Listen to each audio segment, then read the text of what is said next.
దక్షిణ ప్రాంతంలో ఇజ్రాయెల్ నిప్పుల వర్షం కురిపిస్తుంది. హిజ్బుల్లా మిలిటెంట్ల లక్ష్యంగా వైమానిక దాడులను తీవ్రతరం చేస్తుంది. ఇజ్రాయెల్ భీకర దాడుల్లో ఇప్పటికే 500 మందికి పైగా మృతి చెందారు.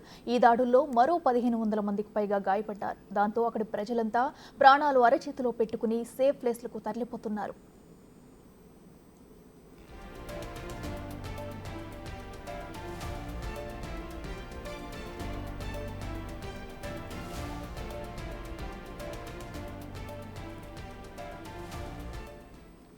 హెజ్బొల్లా స్థావరాల లక్ష్యంగా ఇజ్రాయెల్ ఒక్కరోజే దాదాపు 300కు పైగా స్థావరాలపై దాడులు చేసింది.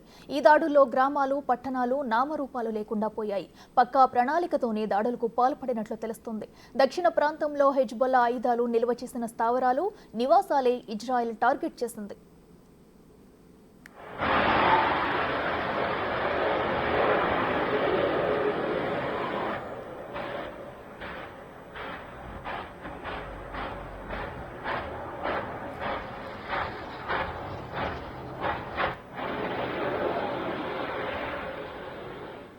మొత్తంగా హెజ్బొల్లాలో ఒక్కసారిగా ఉద్రిక్తతలు నెలకొన్నాయి. ఈ తరుణంలో పశ్చిమ ఆసియాకు అదనపు దళాలను తరలించినట్లు అమెరికా తెలిపింది. ప్రస్తుతం పశ్చిమ ఆసియాలో దాదాపు 40,000 మంది అమెరికా సైనికులు ఉన్నారు.